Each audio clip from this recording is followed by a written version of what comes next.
Hello बच्चों, कैसे हैं आप लोग। A very happy Lohri to all of you. आप सभी को लोहड़ी की ढेर सारी शुभकामनाएं। हमारा जो आज वाला रिविजनरी लेक्चर का जो टॉपिक था वो था रिवैल्यूएशन अकाउंट। ऑल्दो मैंने रिवैल्यूएशन अकाउंट का लेक्चर आप लोगों को सेंड कर दिया है। आई होप आप सबने देख लिया हो। उसके साथ मैंने आपको एक पीडीएफ भेजी थी जिसमें करना कुछ नहीं था। आपने सिर्फ उस पीडीएफ के अंदर जितनी मैंने रिवैल्यूएशन की एडजस्टमेंट्स दे रखी हैं आपने सिर्फ उनको रीड आउट करना था। तो उन्हीं एडजस्टमेंट्स में से जो इंपॉर्टेंट एडजस्टमेंट्स है वो मैं यहाँ पे डिस्कस करने जा रहा हूँ। आप सभी बच्चे यहाँ पे ध्यान देंगे, राइट। और रिविजनरी लेक्चर को हम इसी तरह से अपना आगे बढ़ाएंगे। ये आपका रिविजनरी लेक्चर नंबर 14 है, राइट। और रिविजनरी लेक्चर के अंदर हमारा जो ये टॉपिक है पार्टनरशिप चल रहा है कंबाइन, जिसमें हम लोगों ने अपना टॉपिक स्टार्ट किया था रिवैल्यूएशन अकाउंट। यहाँ पे रिवैल्यूएशन अकाउंट के अंदर मैं रिवैल्यूएशन अकाउंट का कंसेप्ट पे ज़्यादा फोकस नहीं करूंगा। मैं यहाँ पे मेन चीज़ फोकस करूंगा इसकी इंपॉर्टेंट एडजस्टमेंट्स पे, जहां बच्चों को मेन दिक्कत आती है कि सर ये एडजस्टमेंट्स हमें समझ नहीं आ रही। तो ये इंपॉर्टेंट एडजस्टमेंट्स हमें जो मेनली है वो समझनी है, राइट। ये आपके टॉपिक का नाम है और इसको आज आपने जो कवर अप करना है। राहुल एक हाईलाइटर जरा करवाओ। चलें, देखें जी। सबसे पहली बात, जैसा कि आप सब जानते हैं, रिवैल्यूएशन अकाउंट हम जब भी बनाते हैं इसका एक और नाम भी है जिसे कई लोग कहते हैं PNL adjustment account. Revaluation account को कई लोग पीएनएल एडजस्टमेंट अकाउंट भी कहते हैं। और बनाने का तरीका होता है ये अमाउंट पर्टिकुलर्स। ये आपकी क्रेडिट साइड है, ये डेबिट साइड है, ये पर्टिकुलर्स। नाउ हम लोग डेबिट साइड के अंदर अपने रिकॉर्ड करते हैं सारे के सारे लॉसेस। और लॉसेस हमें कब होते हैं? अगर हमारे एसेट्स की वैल्यू कम हो जाए या हमारे लायबिलिटी की वैल्यू बढ़ जाए। क्रेडिट साइड में हम रिकॉर्ड करते हैं हमारे गेन्स, और गेन्स हमें कब होते हैं? अगर हमारे एसेट्स की वैल्यू बढ़ जाए या लायबिलिटी की वैल्यू कम हो जाए। ये गेन लॉसेस को लिखने के बाद हम लोग यहां पे टोटलिंग करते हैं। और मान लीजिए टोटलिंग करने के बाद आपकी क्रेडिट साइड ज्यादा आई, डेबिट साइड कम आई, तो यहां पे बैलेंसिंग फिगर बच के आएगी गेन। लेकिन अगर डेबिट ज्यादा आया, क्रेडिट कम आया, तो बैलेंसिंग फिगर बच के आएगी लॉस। हाँ जी, बैलेंसिंग फिगर जो आती है वो बैलेंसिंग फिगर एक ही आ सकती है, या तो डेबिट में या क्रेडिट में। जो भी बैलेंसिंग फिगर गेन या लॉस आता है पूरी पार्टनरशिप के अंदर ओल्ड रेशियो में डिस्ट्रीब्यूट होता है। पूरी पार्टनरशिप से मेरा मतलब है फिर चाहे टॉपिक पीएसआर का हो, फिर चाहे टॉपिक आपका एडमिशन का हो, रिटायरमेंट का हो या डेथ का हो, it doesn't matter at all. हमारे तो जो भी ये आएगा हमेशा ओल्ड रेशियो में बटेगा, ठीक है। सर जर्नल एंट्रीज अगर रिवैल्यूएशन की आ जाए तो वो कैसे आपने पास करनी है? तो जर्नल एंट्री के लिए मैं आपको पहले ही बता चुका हूं, एंट्री अकाउंट्स में हमेशा एंटी क्लॉकवाइज पास होती है, ठीक है। फॉर एग्जाम्पल मान लीजिए कि मेरे को बैलेंस शीट के अंदर, एक छोटे से एग्जाम्पल से बता रहा हूं, मेरे को बैलेंस शीट के अंदर स्टॉक दिया हुआ है 10,000 का और बिल्डिंग दे रखी है 1 लाख की। अब इन्होंने मेरे से ये कहा, अगर मैं रिवैल्यूएशन अकाउंट बनाता हूं, इन्होंने मेरे से ये कहा कि इस स्टॉक की वैल्यू 12,000 हो गई। तो मुझे पता है 10,000 से 12,000 हो रहा है, इसका मतलब 2,000 का मुझे फायदा हुआ स्टॉक पे, तो मैं स्टॉक का फायदा क्रेडिट साइड में लिखूंगा 2,000।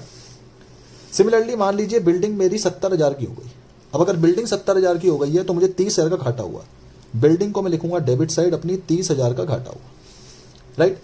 तो मैं आपसे ये कह रहा हूं कि जो एंट्री पास होती है बेटा जी वो एंटी क्लॉकवाइज पास होती है। इसका मतलब अगर मुझे स्टॉक वाले कंसेप्ट की एंट्री पास करनी है तो क्या बनेगी? स्टॉक 2,000 से बढ़ा तो मैं स्टॉक को करूंगा डेबिट 2,000 से, नीचे लिख दूंगा टू रिवैल्यूएशन। नरेशन आ जाएगी बीइंग स्टॉक रिवैल्यूड, मतलब एंट्री हमेशा इस तरह से पास हो। दूसरा हमारे पास जो है वो क्या है, हमने बिल्डिंग की वैल्यू कम कर दी 30,000 से, तो अब रिवैल्यूएशन टू बिल्डिंग एंट्री बन जाएगी। रिवैल्यूएशन टू बिल्डिंग 30,000 रुपए से, ओके। हाँ, नरेशन एक ही रहेगी, बीइंग स्टॉक रिवैल्यूड और बीइंग बिल्डिंग रिवैल्यूड। जो बच्चे चाहते हैं कि सर हमें एंटी क्लॉकवाइज एंट्री पास नहीं करनी, हम डायरेक्ट करना चाहते हैं, तो डायरेक्ट भी एक तरीका है। क्या तरीका है? इस तरह से देखें। सपोज करिए यहाँ पे क्रेडिटर दे रखे हैं 80,000 और बेटा जी इन क्रेडिटर की वैल्यू हमसे कह दी कि 50,000 हो गई है। लॉजिक समझना मैं क्या कह रहा हूं। अगर क्रेडिटर की वैल्यू 50,000 हो गई है तो पहले आप मन में ये सोचो कि सर ये फायदा या नुकसान है। बच्चे कह रहे हैं सर क्रेडिटर हमारे कम हो गए, क्रेडिटर कम हो गए। कितने से कम हो गए? 30K से कम हो गए। और लायबिलिटी कम होना हमारा गेन है।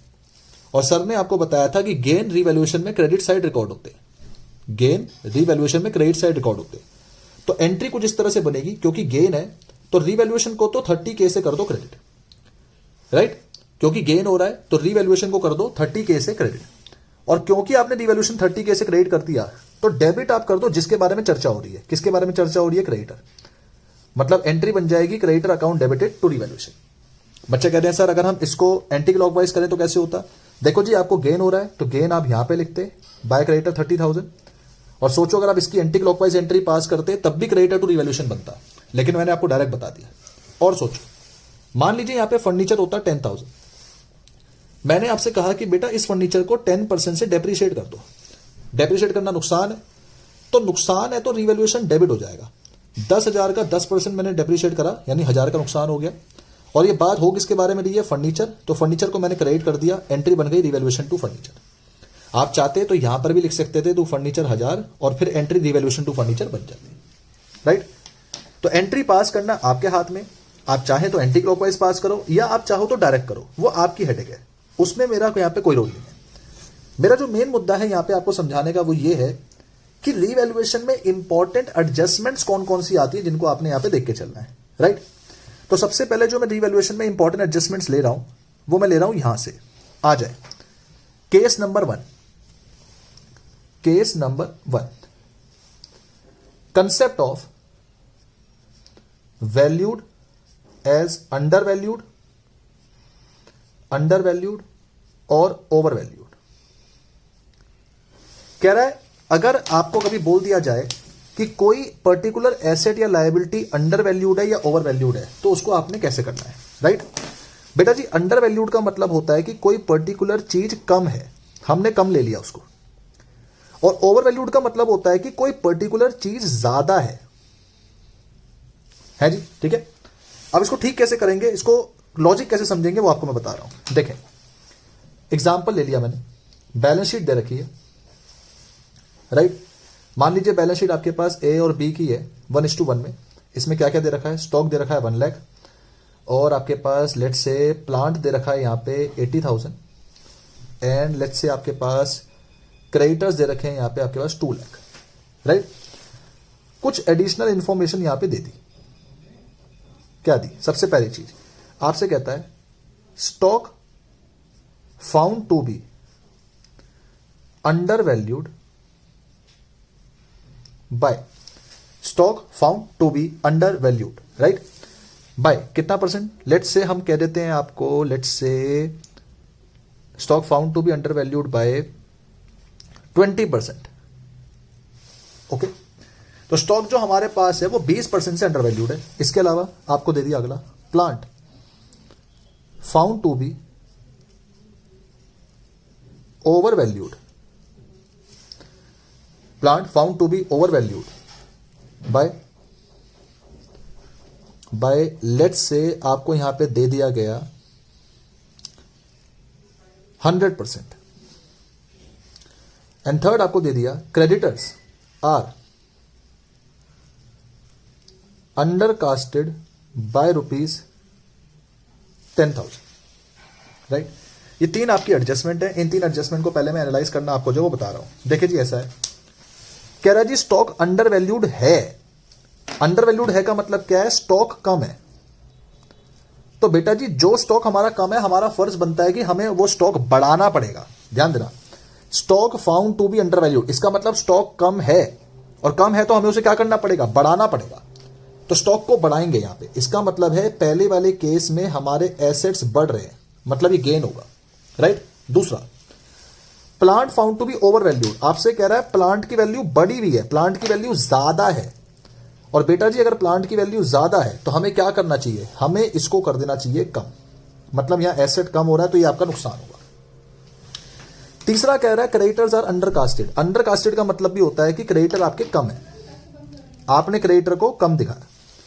और बेटा जी अगर आपने क्रेडिटर को कम दिखाया तो अब आपने क्रेडिटर को बढ़ाना पड़ेगा। क्रेडिटर को बढ़ाने के लिए आपने अपनी जो लायबिलिटी है वो इंक्रीज करनी पड़ेगी, और लायबिलिटी इंक्रीज करना आपका क्या हो जाएगा? लॉस। तो पहले मैंने आपको यह बताया है कि पता कैसे लगाना है कि आपका जो कोई पर्टिकुलर आइटम है वो आपका लॉस है या गेन है। कैसे पता लगाया? स्टॉक आपका अंडर वैल्यूड था, यानी स्टॉक कम है तो हमने उसको बढ़ा देना है। इसके अलावा प्लांट आपका ओवर वैल्यूड है। ओवर वैल्यूड का मतलब क्या है कि ज्यादा है तो हमें उसे कम कर देना है। क्रेडिटर आपके अंडर कास्टेड है, अंडर कास्टेड का मतलब क्या है, कम है तो हमें उसे बढ़ा देना है, राइट।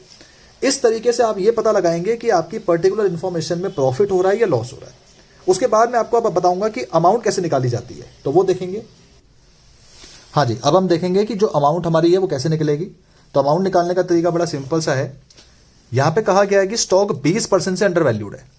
आपने हमेशा ये चीज ध्यान रखनी है कि जो आपका टोटल परसेंटेज होता है वो 100 होता है, यानी कि 100 होता है। तो अगर कोई स्टॉक आपका 20% से कम है, इसका मतलब ये स्टॉक असलियत में कितना परसेंट है, 80%। तो सोचिए 1 लाख वाला ये स्टॉक 80% है। अगर मुझे इसकी एक्यूरेट वैल्यू पता लगानी है तो मैं कैसे लगाऊं, इसको 80% से कर दो डिवाइड, परसेंटेज का साइन हट जाएगा, ऊपर आ जाएगा 100। और जैसे आपने इसको करा, जैसे आपने इसको सॉल्व कर दिया, तो आपके पास एक वैल्यू निकल के आ जाती है, और वो वैल्यू निकल के आती है आपकी ये 1,25,000 रुपए। इसका मतलब क्या हुआ, इसका मतलब यह है कि इस 1 लाख की वैल्यू असलियत में 1,25,000 थी, क्योंकि आपने उसको 20% से कम लिखा हुआ है। दैट मीन्स ये 1 लाख वाली वैल्यू 80% है। तो मैंने अपनी असली वैल्यू निकाली, असली वैल्यू कितनी निकल के आई, 1,25,000। तो मुझे करना यह होगा कि मुझे 1 लाख को 1,25,000 बनाना पड़ेगा, और वो बनाने के लिए मुझे इसको 25,000 से बढ़ाना पड़ेगा। यानी अगर मैं रिवैल्यूएशन अकाउंट बनाता हूं तो सबसे पहले मैं यहां पे डालूंगा बाय स्टॉक 25,000 रुपीज, क्योंकि मुझे 1 लाख से 1,25,000 बनाना पड़ेगा, राइट।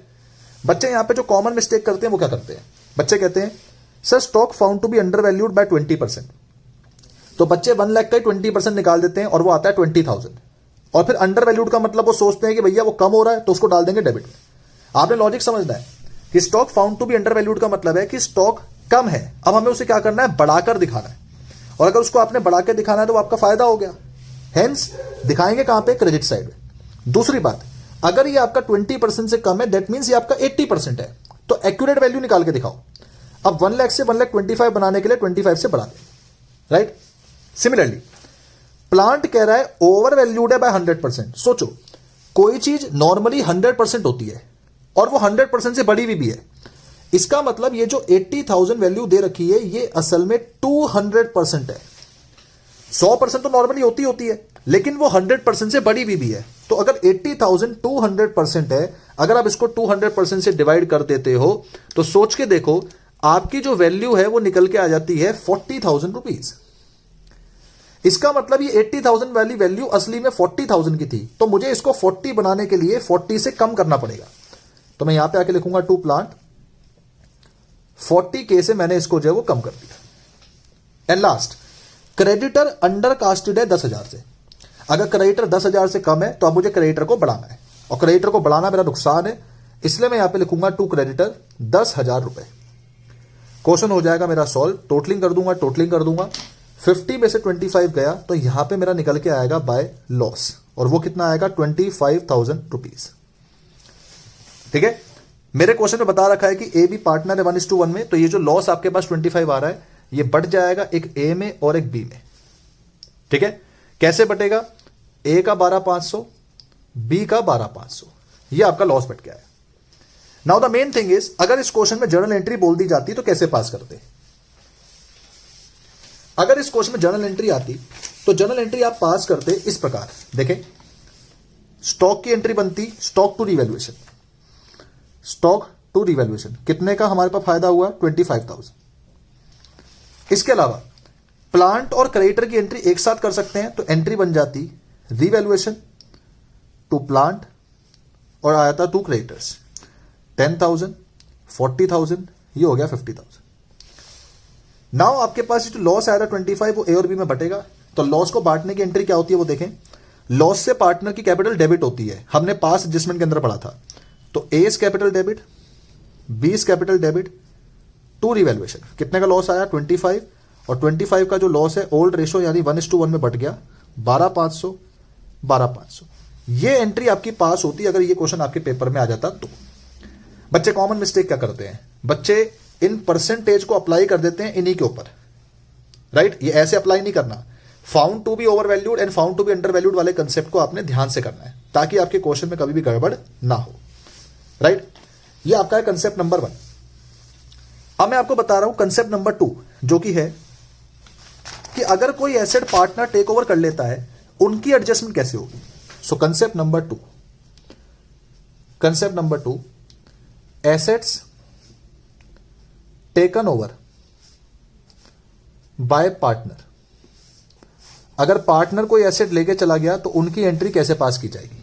ठीक है, कभी कभार क्या होता है, हमारे बिजनेस में जो एसेट्स होते हैं उन एसेट्स को पार्टनर टेक ओवर कर लेते हैं। मान लीजिए केस कुछ इस तरह का है। एग्जांपल, बैलेंस शीट दी गई, फिर से मान लीजिए ए और बी पार्टनर है 1:1 में। आपके पास कह रहा है स्टॉक है 1 लाख का, आपके पास कह रहा है इन्वेस्टमेंट है 1,20,000 की, ये आपके पास है।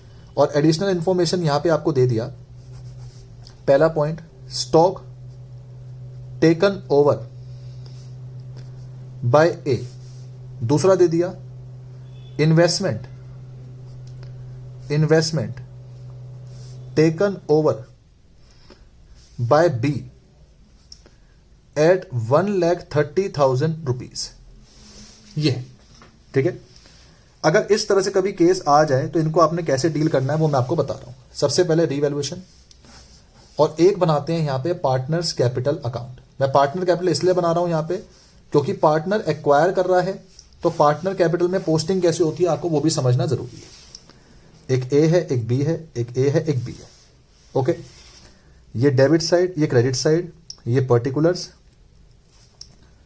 ये पर्टिकुलर्स। अब देखेंगे, बात को समझेंगे। सबसे पहले आपसे यह कहा जा रहा है कि स्टॉक जो है वो ए ने टेक ओवर कर लिया।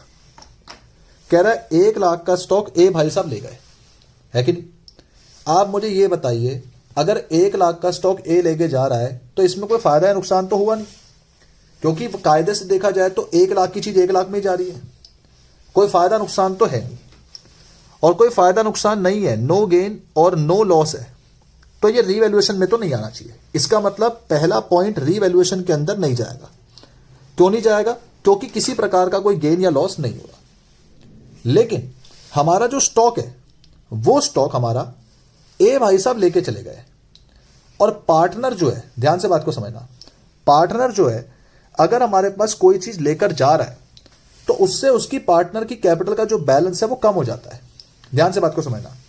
फॉर एग्जाम्पल, अगर मैं आपसे कहता हूं, लेट्स से ये ए की बात मैं कर रहा हूं, एक जर्नल एंट्री का कंसेप्ट देखो। अगर मैं ए को कैश पे करता हूं तो एंट्री बनती है ए टू कैश। लेकिन अब की बार मैंने ए को कैश पे नहीं करा, मैंने ए को कह दिया कि भैया तू स्टॉक ले जा, ए स्टॉक लेके चला गया, तो एंट्री बन जाएगी ए टू स्टॉक। और पार्टनरशिप का सवाल है तो ए की जगह पे आएगा एस कैपिटल। इसका मतलब अगर मैं किसी आदमी को कैश पे करता हूं तो एंट्री ए टू कैश बनती है, लेकिन क्योंकि पार्टनरशिप का सवाल है और मैं इसमें उसको स्टॉक दे रहा हूं तो नॉर्मली एंट्री बननी चाहिए थी ए टू स्टॉक, लेकिन क्योंकि पार्टनरशिप है तो एस कैपिटल टू स्टॉक जो वो एंट्री बन जाएगी। इस एंट्री के अनुसार ए कैपिटल डेबिट हो रहा है, तो मुझे पार्टनर कैपिटल में डेबिट साइड में जाके लिखना पड़ेगा टू स्टॉक। और कितने का स्टॉक ए भाई साहब ले गए? 1 लाख का। तो इसकी जो पोस्टिंग होगी वो सिर्फ ये होगी कि पार्टनर कैपिटल में डेबिट साइड हम टू स्टॉक डाल देंगे 1 लाख, राइट। बी में कुछ आएगा नहीं। और मान लीजिए इसी क्वेश्चन में अगर मेरे को बैलेंस शीट बनानी होती तो बैलेंस शीट में अब मेरा स्टॉक जो है वो नील आएगा, या आप ये कह दीजिए बैलेंस शीट में स्टॉक नहीं आएगा। उसका कारण क्या है? क्योंकि जो स्टॉक ए भाई साहब लेके चले गए अल्टीमेटली अब बैलेंस शीट में वो आएगा नहीं, क्योंकि स्टॉक अब खत्म हो गया। ओके, सिमिलरली आपसे कहता है इन्वेस्टमेंट जो बी लेके चला गया लेकिन 1,30,000 में लेके गया। ध्यान देना, 1,20,000 वाली इन्वेस्टमेंट 1,30,000 में जा रही है। साफ साफ पता चल रहा है 1,20,000 वाली इन्वेस्टमेंट 1,30,000 में जा रही है। सारी बातें छोड़ो, पहले मुझे यह बताओ बच्चों फायदा हो रहा नहीं हो रहा? बच्चे जवाब देते हैं सर जी 10,000 का तो फायदा है। इस बात को भूल जाओ, कौन ले जा रहा है, कितने में ले जा रहा है, भूल जाओ इस बात को। सिर्फ ये सोचो 1,20,000 की इन्वेस्टमेंट 1,30,000 में जा रही है, मतलब फायदा तो 10,000 का है। और अगर फायदा है तो रीवैल्यूएशन में तो जाना चाहिए। डालो, कैसे डालोगे? सर ने बताया था रीवैल्यूएशन में क्रेडिट साइड में फायदा आता है, तो इन्वेस्टमेंट पे 10,000 का फायदा हुआ। सर यस, ये बात तो सही है। अब अगली चीज, अगर इन्वेस्टमेंट में 10,000 का फायदा हो गया वो तो ठीक है, पर ये इन्वेस्टमेंट जब बी लेके चला गया तो अब इन्वेस्टमेंट बैलेंस शीट में नहीं आएगी। जिस प्रकार स्टॉक ए ले गया था बैलेंस शीट में नहीं आ रहा था, उसी प्रकार से इन्वेस्टमेंट बी ले गया तो बैलेंस शीट में नहीं आएगा, और क्योंकि बी इन्वेस्टमेंट लेके गया है तो बी के कैपिटल अकाउंट में इन्वेस्टमेंट यहां पे आके लिखेंगे 1,30,000 रुपए, क्योंकि वो कितने में लेके गया 1,30,000, है कि नहीं। लॉजिक समझना है। लॉजिक कैसे बना? लॉजिक ये है कि जब कभी भी आप मान के देखना, जब कभी भी ऐसा हो जाए कि आपकी जो इन्वेस्टमेंट है वो कोई पार्टनर आपका लेके जा रहा, तो उस इन्वेस्टमेंट को आप में पहले यह देखना होगा कि उस पर फायदा हुआ या नुकसान हुआ। अब फायदा हुआ तो फायदा मैंने यहां पे आके डाल दिया, और क्योंकि वो पार्टनर लेके जा रहा है तो उसी तरह से मैंने यहां पर भी आके एंट्री पोस्ट कर दी, राइट। इस तरह से हमें इसकी जो एडजस्टमेंट है वो करके चलनी है। मान लीजिए अगर मैं इसके अंदर एक पार्ट आपको और समझाऊं, देखें वो पार्ट है आपका ये प्लांट गिवन है 80,000 का, ठीक है, और मैंने प्लांट के लिए आपको जो एडिशनल इंफॉर्मेशन है वो मैंने यहां दे दी है। थर्ड पॉइंट मैंने यहां दे दिया सेकंड के बाद। मैंने आपसे कहा half of the plant taken over bye partners in 3:2, okay, and remaining plant valued at 10% above cost। ये पॉइंट है। अगर ये पॉइंट आ जाता तो हम कैसे सॉल्व करते हैं? सर प्लांट हमारे पास दिया हुआ है 80,000, उसमें से आधा प्लांट पार्टनर ले गए 3:2 में। तो पहली बात तो ये सोचो 80 का आधा कितना हो गया? बच्चे कहते हैं सर 80 का आधा हो गया 40। 40 वाला प्लांट ए और बी ले जा रहे हैं 3:2 में। तो बेटा अगर 3:2 में मैं इसको बांटता हूं 40,000 वाले प्लांट को, तो ये बट के आता है ए के लिए आएगा अपने पास 40,000 को बांट रहे हैं 3:2, तो 24,000, और बी के लिए आएगा 16,000। ध्यान देना 40,000 वाला जो प्लांट है वो पार्टनर ले गए 3:2 में, मतलब ए 24 में ले गया, बी 16 में ले गया। कायदे से देखा जाए तो 40 वाला प्लांट जा तो 40 में ही रहा है, मतलब इस हाफ के लिए कोई प्रॉफिट लॉस तो हो नहीं रहा। तो मैं सीधा पार्टनर कैपिटल में आऊंगा और यहां पे आके लिखूंगा टू प्लांट, ए ले गया 24 का, बी ले गया 16 का, कोई फायदा नुकसान तो हुआ नहीं। अब सोचो कह रहा रिमेनिंग प्लांट का मतलब क्या है? जो बचा हुआ है। अगर 80 में से 40 चला गया तो बेटा जी जो बचा हुआ है वो कितने का है? वो भी 40 का है। कह रहा जो बचा हुआ 40 है उसकी वैल्यू 10% अबव कॉस्ट हो गई। बचा हुआ 40 जो है उसकी वैल्यू 10% से बढ़ गई। तो अगर उसकी वैल्यू बढ़ गई तो ये हमारा फायदा हो गया। फायदा हो गया तो मैं प्लांट यहां लिखूंगा 40,000 पे 10% का फायदा हो गया, यानी 4,000 का फायदा हो गया। और आज बैलेंस शीट के अंदर जब हम प्लांट जाके शो करेंगे तो कितना शो करेंगे? 40 वाला तो चला गया और जो पुराना 40 हमारे पास बच गया उसकी वैल्यू 4,000 से बढ़ गई, मतलब वो हम शो करेंगे 44,000 रुपीज का। आई बात समझ? ये जो कंसेप्ट है, राहुल थोड़ा जूम आउट, ये जो कंसेप्ट है हमारे पास, ये कंसेप्ट मैंने आपको बताया है जब पार्टनर जो है किसी एसेट को टेक ओवर कर लें तो क्या होगा, ये कंसेप्ट लगता है वहां पर, राइट। दो बातें मैंने आपके साथ डिस्कस करी है। पहली चीज मैंने आपके साथ डिस्कस ये करी कि अगर कभी क्वेश्चन में अंडर वैल्यूड या ये कह लीजिए वैल्यूड वाला कंसेप्ट आ जाए तो कैसे करना है। फिर मैंने आपको ये बताया कि अगर कभी क्वेश्चन में मान लीजिए ऐसा हो गया कि कोई एसेट टेक ओवर हो गए तो कैसे करना है। अब मैं आपको एक छोटा सा कंसेप्ट जो है वो बताऊंगा, और वो कंसेप्ट है ये कंसेप्ट नंबर 3। उसके बाद हम अपने जो मेन कंसेप्ट है उसकी तरफ बढ़ेंगे। ये है concept of to and by, concept of to and by, right. देखिए बैलेंस शीट के अंदर अगेन एग्जांपल, स्टॉक दिया है 1 लाख, बिल्डिंग दी है 80,000, और एडिशनल इंफॉर्मेशन के अंदर आपसे कह रहा है क्या, ध्यान दो, आपसे कहता है पहला पॉइंट कहता है डेप्रिशिएट स्टॉक ₹80,000, और दूसरा कहता है डेप्रिशिएट बिल्डिंग बाय ₹10,000। ध्यान से जरा बात को समझेंगे और इसको देखेंगे। आ जाओ जी, पहला पॉइंट क्या कहता है? कहता है जी स्टॉक को कर दो डेप्रिशिएट, लेकिन वर्ड लिखा है टू। दूसरा कहता है डेप्रिशिएट कर दो बिल्डिंग को, लेकिन वर्ड लिखा है बाय। दोनों केसेस में वर्ड तो डेप्रिसिएशन है, और डेप्रिसिएशन दोनों केसेस के लिए हमारे पास होता तो लॉस ही है। बच्चे कह रहे हैं सर रिवैल्यूएशन डेबिट में आएगा। बिल्कुल सही बात है, रिवैल्यूएशन डेबिट में आएगा, लेकिन यहां पे समझना कुछ और है। पहली चीज, रिवैल्यूएशन डेबिट में आएगा स्टॉक क्योंकि स्टॉक डेप्रिशिएट हो रहा है। रिवैल्यूएशन डेबिट में आएगा बिल्डिंग, क्योंकि बिल्डिंग डेप्रिशिएट हो रहा है। मेन चीज क्या है, स्टॉक 1 लाख का है, 1 लाख बिल्डिंग है, 80,000 स्टॉक है। डेप्रिशिएट स्टॉक ₹2.80, इसका मतलब यह है कि स्टॉक को 80,000 बनाना है। जब वर्ड लिखा होता है 2, इसका मतलब है कि इतनी वैल्यू बनानी है, ये ध्यान रखना। इसका मतलब ये जो 1 लाख वाला स्टॉक है मुझे 80 बनाना है, तो 80 बनाने के लिए मुझे डेप्रिशिएट कितना करना पड़ेगा? 20, राइट। सिमिलरली डेप्रिशिएट करना है बिल्डिंग को बाय 10, बाय 10 का मतलब इतने से डेप्रिशिएट करना है, इतने से डेप्रिशिएट करना है। बाय का मतलब होता है कि इस वैल्यू से डेप्रिशिएट करना है, मतलब बिल्डिंग 10,000 से डेप्रिशिएट होगी तो सीधा 10,000 यहां पे आ जाए।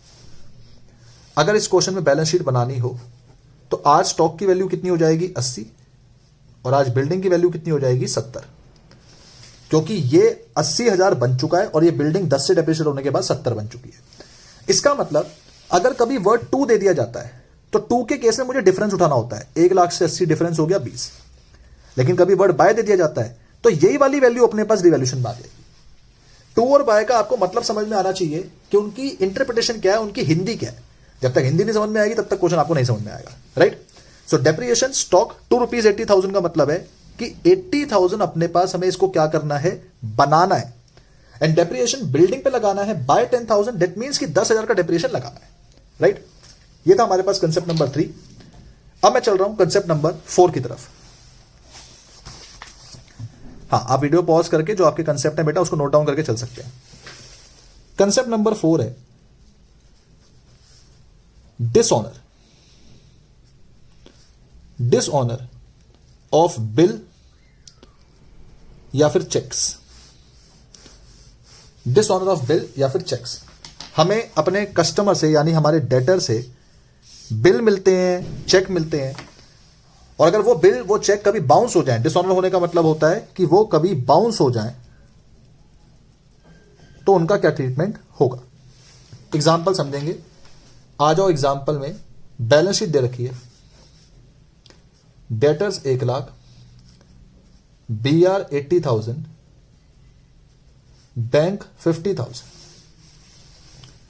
एडिशनल इंफॉर्मेशन कहता है पहला, चेक्स 10,000 डिसऑनर।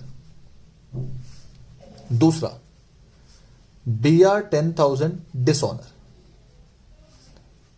तीसरा, चेक्स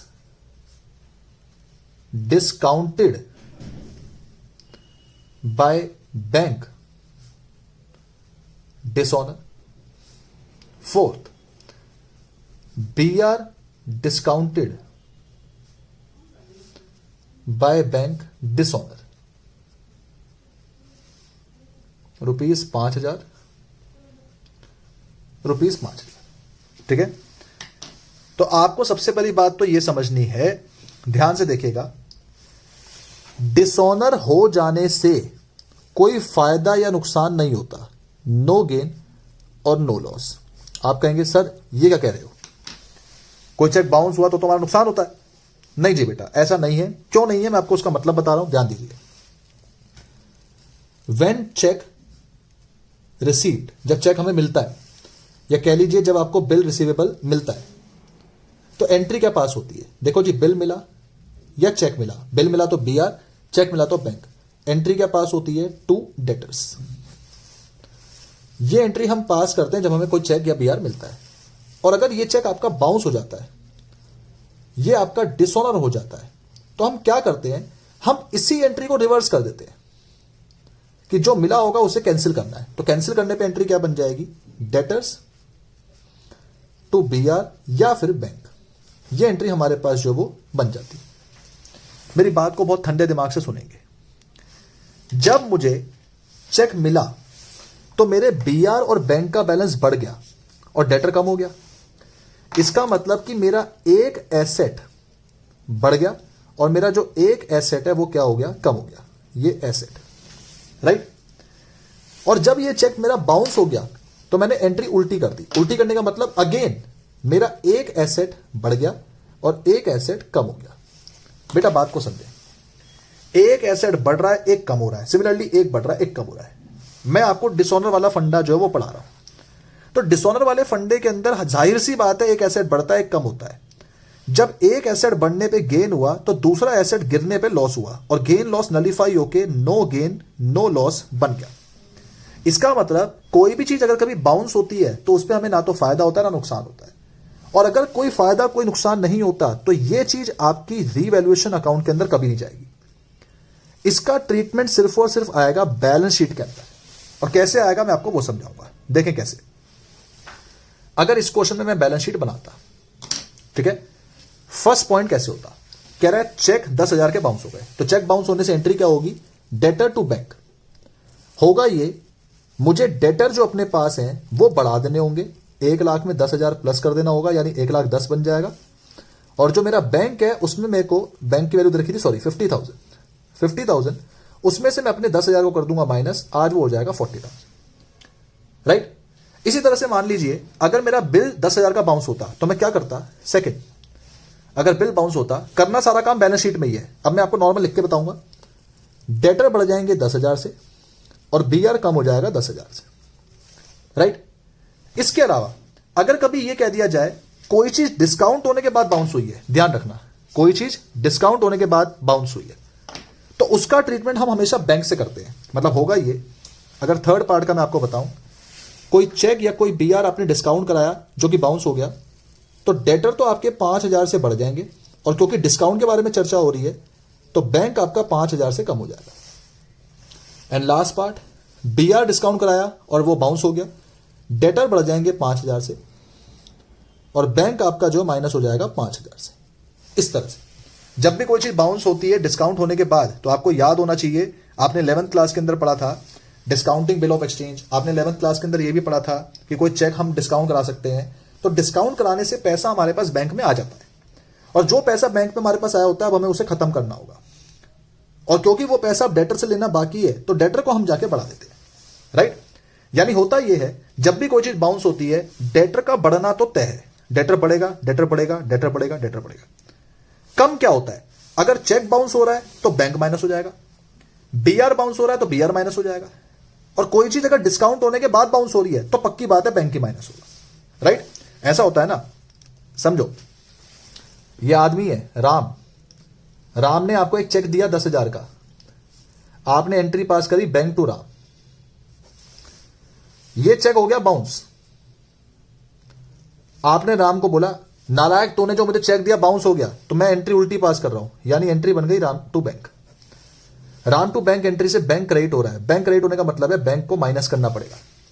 आपके बैंक में जो पैसा आया था आपने वो पैसा कट कर दिया, डिडक्ट कर दिया, है कि नहीं। और अब आप दोबारा किसके पास जाओगे, आप दौड़ के जाओगे राम के पास, नालायक दूसरा चेक दे। इसका मतलब इससे पैसा लेना बाकी है, और क्योंकि इससे पैसा लेना बाकी है तो डेटर का बैलेंस बढ़ जाएगा, राइट। और वही काम हम कर रहे हैं, डेटर को बढ़ा रहे हैं और अपने पास बीआर या बैंक को जो है वो हम कम करते हुए चल रहे हैं। ओके, ये हमारा कंसेप्ट था डिसऑनर का। आई होप आपको डिसऑनर का फंडा जो वो भी समझ में आया हो। एंड लास्ट हमारे पास जो आखिरी फंडा है वो है हमारे पास डेटर का या प्रोविजन का। Concept number 5, concept number 5, debtors, bad debts, provision for doubtful debts. जनाब ये हमारा लास्ट कंसेप्ट है, और बच्चों को बहुत दिक्कत आती है इसी कंसेप्ट के ऊपर। अक्सर बच्चे जो है पेपर में जब गलती करते हैं तो वो रीवैल्यूएशन के इन्हीं एडजस्टमेंट्स के ऊपर कर देते हैं। तो बच्चा पार्टी आपने ये बात ध्यान रखनी है कि इनके अंदर गड़बड़ नहीं करनी, राइट। इसको मैं आपको एक बुक के एग्जाम्पल से समझाऊंगा, क्योंकि एग्जाम्पल इसमें कई सारे केसेस बनेंगे। बजाय अलग अलग केसेस करने के मैं आपको सीधा एक एग्जाम्पल दिखाऊंगा और आपको मैं उसका ट्रीटमेंट बताऊंगा। लेकिन वो ट्रीटमेंट समझने से पहले मैं आपके दिमाग में यहां पे एक की स्किल डालना चाहूंगा। यह है की स्किल। की स्किल, इस की स्किल को आपने हमेशा ध्यान रखना है कि सर ने इस चीज को सॉल्व करने का एक बड़ा अच्छा सा रामबाण इलाज बताया है। सर ने इस चीज को सॉल्व करने के लिए एक बड़ा मस्त तरीका बताया। तरीका क्या है, ध्यान से बात को समझो। पहली बात, कभी भी एडिशनल इंफॉर्मेशन में बैड डेट दिए, कभी भी एडिशनल इंफॉर्मेशन में बैड डेट दिए तो आपको याद रखना है वो बैड डेट डेटर में से माइनस जरूर करने हैं बैलेंस शीट में। बैलेंस शीट के अंदर डेटर में से वो बैड डेट जरूर माइनस होंगे, हमेशा करने हैं। एडिशनल इंफॉर्मेशन के अंदर जो भी बैड डेट है वो डेटर से माइनस होगा ही होगा, ध्यान रखना इस बात को। दूसरी चीज, प्रोविजन अगर कोई दिया है, प्रोविजन परसेंटेज कुछ दिया है, तो ये परसेंटेज अप्लाई होती है हमेशा ऑन ओरिजिनल डेटर्स। ये परसेंटेज अप्लाई होती है हमेशा ओरिजिनल डेटर पे। ओरिजिनल डेटर का मतलब क्या है, जिनको नहीं पता यहां बता देता हूं। आपकी बैलेंस शीट में डेटर दिए हैं 1 लाख, उसमें से प्रोविजन माइनस करा हुआ है 10,000, तो वैल्यू बन गई 90,000। बेटा जी ओरिजिनल डेटर का मतलब है ये 1 लाख रुपए। इसका मतलब अगर कभी कोई प्रोविजन की परसेंटेज दे रखी है, वो परसेंटेज हमेशा ओरिजिनल डेटर पे अप्लाई होती है, मतलब इस पे अप्लाई हो। तो ये जो परसेंटेज है हमेशा आपने 1 लाख पे लगानी है, 90 पे नहीं लगानी, ये ध्यान रखना। तीसरी चीज, अगर क्वेश्चन में bad debt plus percentage of provision है, तो आपने क्या करना है, ये जो परसेंटेज ऑफ प्रोविजन है, ये डेटर में से बैड डेट माइनस करके जो वैल्यू आती है उसके ऊपर परसेंटेज लगानी है। अब बच्चे यहां पे सवाल पूछ रहे हैं, सर आप ये कौन से डेटर की बात कर रहे हो? बेटा जी मैं यहां पर भी ये जो डेटर है ये ओरिजिनल डेटर की बात कर रहा हूं। मतलब आपने इस 1 लाख में से पहले जितने बैड डेट होंगे वो हटाने हैं, एंड देन उसके ऊपर आपने परसेंटेज को अप्लाई करते हुए चलना है। ठीक है। इसके अलावा फोर्थ एंड सबसे मोस्ट इंपॉर्टेंट पॉइंट, प्रोविजन का बढ़ना हमारे लिए घाटा है और प्रोविजन का घटना हमारे लिए फायदा है। प्रोविजन बढ़ना हमारे लिए लॉस होता है और प्रोविजन घटना हमारे लिए फायदा होता है। रीजन, प्रोविजन को बढ़ाने का मतलब क्या है कि आप अपने डेटर में से ज्यादा अमाउंट एंटिसिपेट कर रहे हो कि डूब जाएगी। इसका मतलब प्रोविजन बढ़ने का मतलब क्या है, नुकसान है। एंड प्रोविजन घटने का मतलब ये होता है कि आपको फायदा हो रहा है, क्योंकि अब आप एंटिसिपेट कर रहे हो कि कम अमाउंट आपकी जो है वो डूबेगी। राइट।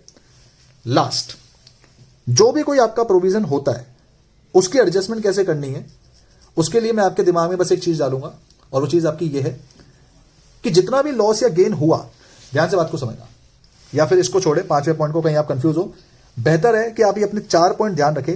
एडिशनल इन्फो में बैड डेट दिए हैं तो हमेशा बैलेंस शीट में माइनस करने हैं। प्रोविजन कभी दिया है तो हमेशा ओरिजिनल डेटर पे लगेगा। बैड डेट प्रोविजन दोनों दिए हैं तो पहले बैड डेट माइनस होंगे, फिर उसके ऊपर प्रोविजन लगेगा। एंड प्रोविजन अगर बढ़ता है तो घाटा है, प्रोविजन कम होता है तो गेन है। इन बातों को ध्यान में रखते हुए मैं आपके सामने डेटर और प्रोविजन का एक एग्जाम्पल यहां पे सेट करूंगा।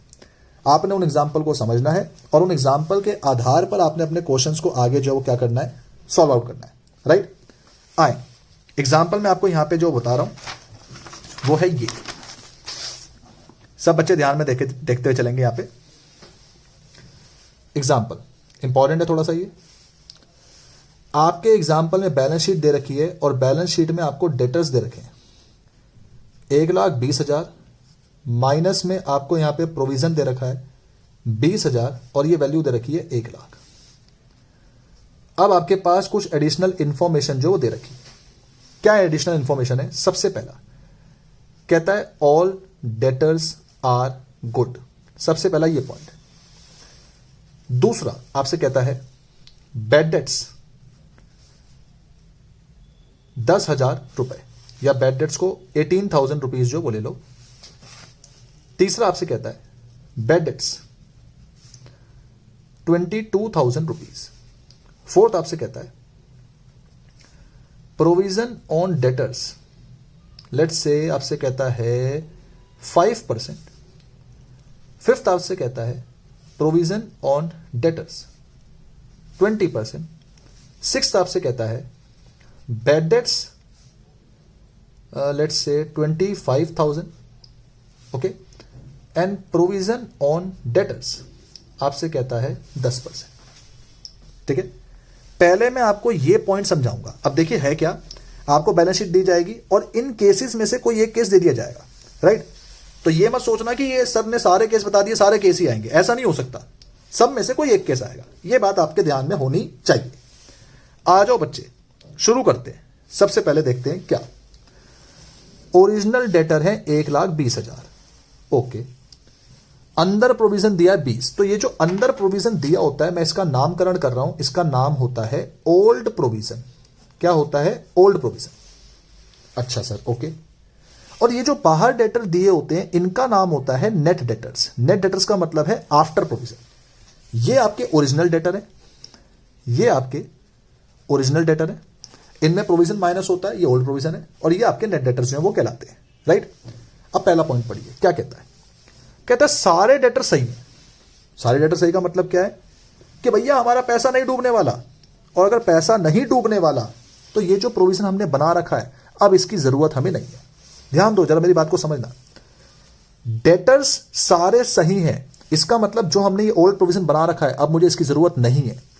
इसका मतलब मुझे इस केस में न्यू प्रोविजन बनाने की आवश्यकता कितने की है? 0 की है कि नहीं?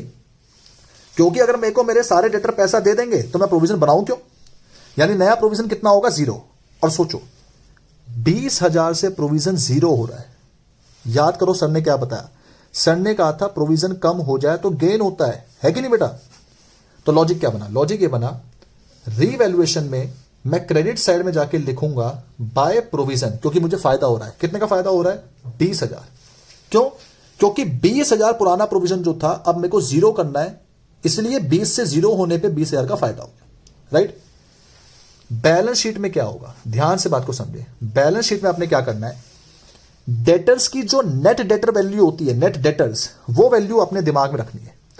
बैलेंस शीट में नेट डेटर वैल्यू दिमाग में रखनी है, यानी कि 1 लाख ये वाली वैल्यू, और इसमें जितना फायदा हुआ उतना प्लस करके दिखा दो, यानी 20,000 प्लस करके दिखा दो तो डेटर कितने हो गए? 1,20,000। क्लियर? लॉजिक समझो क्या कह रहा हूं मैं आपसे। सारे डेटर सही है, इसका मतलब पैसा नहीं डूबने वाला। पैसा नहीं डूबने वाला दैट मीन्स क्या है? पैसा नहीं डूबने वाले का मतलब कि हमें जो प्रोविजन बनाना था अब नहीं बनाना। पुराना प्रोविजन 20 बना हुआ है, उस 20 वाले प्रोविजन को मुझे 0 कर देना चाहिए। तो प्रोविजन कम होना मेरा फायदा है, फायदे को दिखाया यहां पे।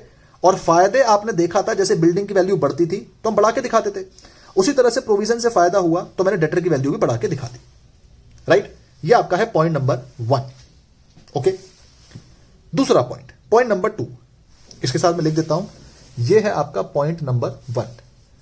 यह है आपका पॉइंट नंबर 1 ताकि आपको याद रहे। अब मैं आपको बता रहा हूं पॉइंट नंबर 2, ध्यान से देखें। पैसा डूब गया, 18,000 पैसे डूब गए, बैड डेट्स हो गए। तो याद करो सर ने आपसे क्या कहा था, बेटा जब भी एडिशनल इंफॉर्मेशन में बैड डेट होंगे उनको ओरिजिनल डेटर से करना है माइनस।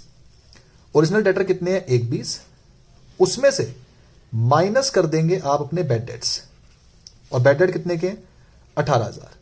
तो ये वैल्यू कितनी बच के आई? 1,02,000 रुपए। ये काम सर ने आपसे कहा कि बेटा जी जब भी कभी आपको बैलेंस शीट में बैड डेट्स दे दिए जाएं तो इतना काम तो आपने करना है, मतलब एडिशनल इंफॉर्मेशन में बैड डेट दे दिए जाएं, ये काम तो आपने करना है। अब आप सोचो, ध्यान से मेरी बात को देखें। हां जी बच्चे, 18,000 रुपए डूब गए, लेकिन मैंने जो अपना प्रोविजन बना रखा है, ध्यान दो, मैंने अपना प्रोविजन कितना बना रखा है? 20।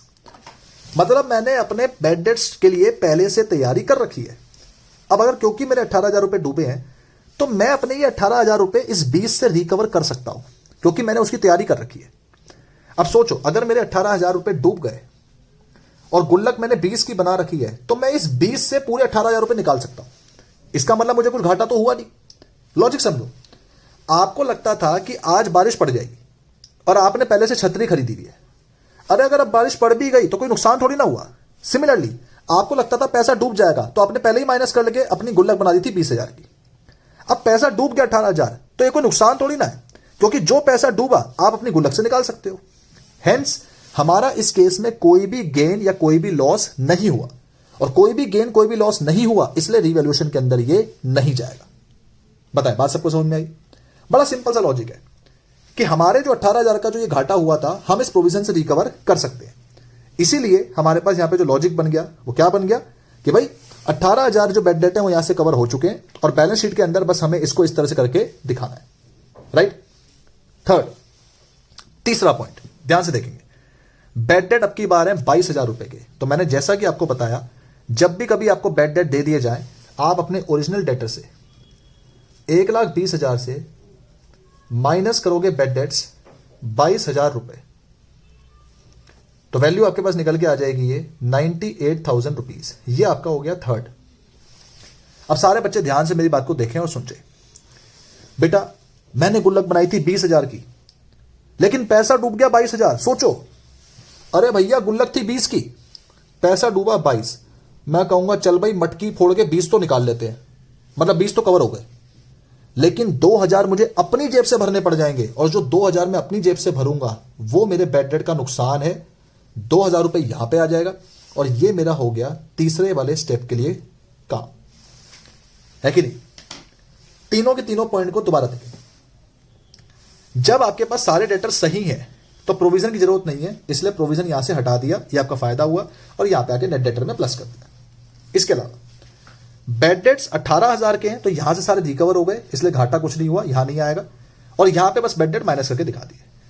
बैड डेट अगर 22 के हुए तो यहां 20 में से 20 यहां पे कवर हो गए, 2 अपनी जेब से भरने पड़ेंगे, ये 2,000 का घाटा हो गया। और यहां पे एक 20 में से जो आपके बैड डेट से बाहर वाले वो माइनस करके दिखाए, आज वैल्यू आपके पास 98,000 जो है वो आ जाएगी। राइट, ये थे आपके पॉइंट नंबर 1, 2, 3। इनको करने का तरीका आपके पास ये है। अब मैं आपको थोड़ा सा आगे ले चलूंगा पॉइंट नंबर 4 की तरफ। देखिए, कह रहा प्रोविजन ऑन डेटर 5%। तो आपको सर ने की स्किल बताया कि बेटा जब भी ये प्रोविजन दिया होता है ये हमेशा ओरिजिनल डेटर पे लगता है। ओरिजिनल डेटर मतलब इनके ऊपर, एक 20 के ऊपर। राइट, तो आए जरा सॉल्व करते हैं और देखते हैं करने का तरीका क्या है।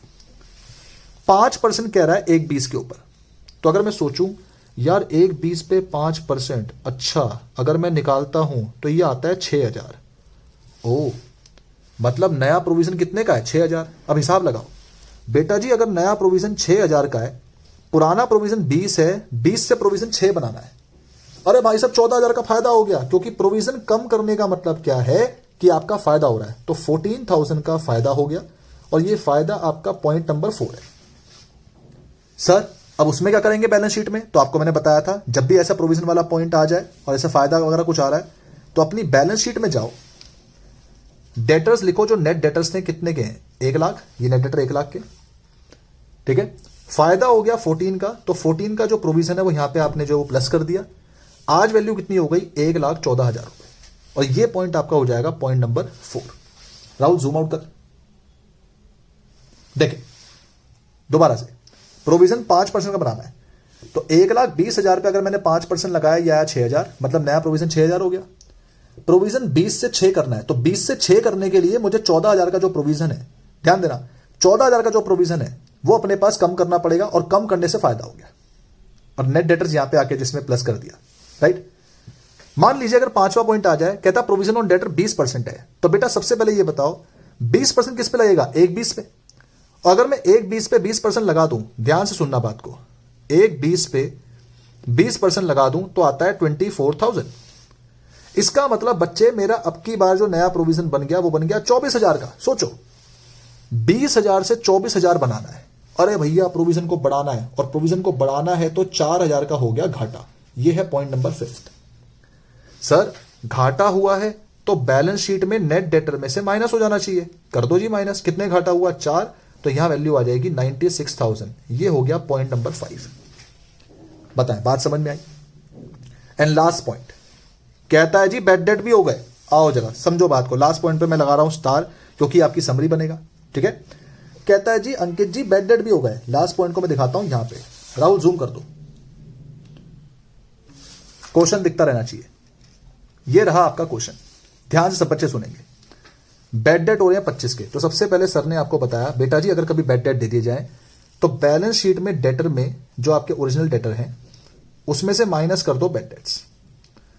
कितने के बैड डेट है? 25। तो आप सब बच्चे मुझे बताएं, एक 20 में 25 माइनस करा, कितनी वैल्यू आ गई? 95,000 रुपीज। राइट, अब मेरी बात को समझो। अकाउंटेंट आके कहता है अंकित सर 25,000 रुपए डूब गए। मैंने कहा चिंता क्यों करता है, मैंने 20 की गुल्लक बना तो रखी है, तो 25 में से 20 तो गुल्लक से निकाल ले। वो कहेगा सर 5 का क्या करूं? मैंने कहा यार 5 तो अपनी जेब से भरने पड़ जाएंगे। जो 5 अपनी जेब से भरने पड़ गए वो आपका हो गया नुकसान। डालेंगे यहां पे 2 बैड डेट्स। कितने का नुकसान? 5,000। सोचो बेटा, प्रोविजन को भूल जाओ, बिल्कुल भूल जाओ। अब ये वाला जो पॉइंट है सेम एज थर्ड पॉइंट हो गया। क्या बताया था सर ने? बैड डेट 22 हो गए तो 22 से माइनस किया था, 20 निकाल सकता हूं तो जो 2,000 का घाटा था वो यहां लिख दिया था। सिमिलरली 25 के जो बैड डेट्स हैं, अब क्या होगा? 20 निकाल सकता हूं तो 5 का घाटा हो गया, और 25 यहां पे माइनस करके दिखाया 95 हो गया। सर ये समझ में आ गया। अब सोचो प्रोविजन भी दे रखा है 10%। तो मैंने आपको पीछे एक बात लिखवाई थी कि जब ऐसे दे दिया हो कि बैड डेट और प्रोविजन भी है, उस केस में प्रोविजन बैड डेट माइनस करने के बाद वाली वैल्यू पे लगता है। तो अब सोचो नया प्रोविजन कितना होगा? नया प्रोविजन होगा 95,000 का 10% यानी 9500, क्योंकि अब मैं प्रोविजन 1/20 पे नहीं बनाऊंगा, अब मैं प्रोविजन इस पे बनाऊंगा। ये बात मैंने आपको पीछे की स्केल में लिखवाई है। नया प्रोविजन तो ये है। आप मुझे बताओ ओल्ड प्रोविजन कितना है। ध्यान से सुनना बात को भाई, ओल्ड प्रोविजन था तो 20, लेकिन वो 20 पूरा यूज हो चुका है, क्योंकि इस 25 को कवर करने के लिए मैंने 20 पूरा यूज कर लिया था। तो आज की डेट में ओल्ड प्रोविजन तो 0 है ना। इसका मतलब मुझे ओल्ड प्रोविजन 0 से 9500 का ये प्रोविजन बनाना है। तो प्रोविजन मेरा बढ़ रहा है, और प्रोविजन मेरा बढ़ रहा है तो ये मेरा नुकसान हुआ। नुकसान हुआ तो मैं यहां पे आके लिखूंगा टू प्रोविजन 9500, और बैलेंस शीट में मैं अपना 9500 माइनस करके दिखा दूंगा जो 10% प्रोविजन मैंने बनाया। जैसे मैं इसको माइनस करता हूं वैल्यू आ जाएगी 85,500 रुपीज। ओके, दोबारा देखें जिनको नहीं आया। बैड डेट 25, 5 का घाटा हो गया क्योंकि रिकवर नहीं कर सकता, 25 पूरे यहां माइनस कर दिए। ओके, अब 10% प्रोविजन बनाना है तो वो इस वैल्यू पे बनेगा। बैड डेट माइनस करने के बाद जो वैल्यू आती है उस पे बनता है। अब 95 पे 10% बनाया, नया प्रोविजन हो गया 9500। बच्चे कहते हैं सर ओल्ड प्रोविजन तो 20 था, तो 20 से 9500 होने पे तो फायदा होना चाहिए। मैं कहता हूं बेटा ये 20,000 तो आपने यूज कर लिया, तो अब ये यूज थोड़ी ना हो सकता है। अब आपका ओल्ड प्रोविजन 0 है। 0 से 9500 बनाने के लिए आपका प्रॉफिट कह रहा हूं, प्रोविजन जो है वो 9500 से बढ़ेगा, तो नुकसान भी 9500 का हो गया। एंड सिमिलरली जैसे नुकसान हो गया तो अब आपका वो नुकसान यहां माइनस कर देंगे, ये वैल्यू आपके पास निकल के आ जाएगी। सोच के देखो, गलती से ध्यान देना, गलती से यहां पे एक 7वां पॉइंट भी होता। ध्यान से बात को समझेंगे, एक 7वां पॉइंट भी यहां पे होता। आपसे कह दिया होता सर बैड डेट्स 15,000 हैं एंड प्रोविजन 10%। अब क्या होता? तो सोचो, सबसे पहले काम करो बैड डेट का। सर ने क्या बताया? सर ने कहा कि बैलेंस शीट में सबसे पहले 1,20,000 के जो डेटर है ओरिजिनल डेटर, उसमें से बैड डेट माइनस करो 15, तो वैल्यू बच के आ गई 1,05,000।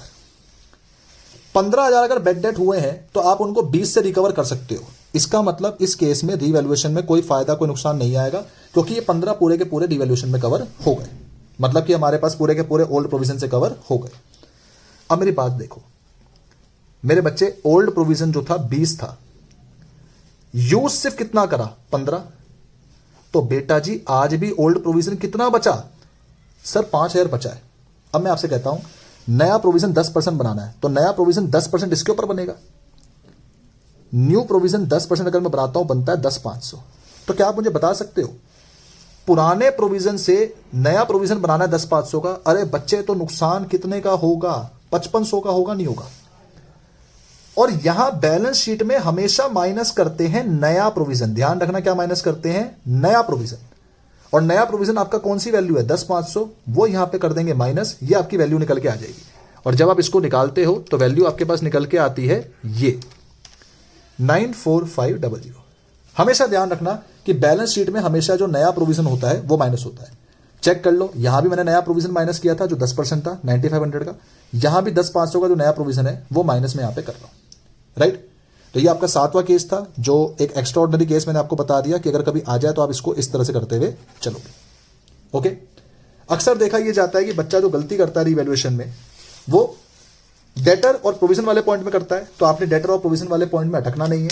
आई होप आपको इससे हेल्प मिली होगी। ठीक है, ये थी हमारी रिवैल्यूएशन की इंपॉर्टेंट एडजस्टमेंट्स, जो कि पीएसआर, एडमिशन, रिटायरमेंट, डेथ सब में कॉमन है।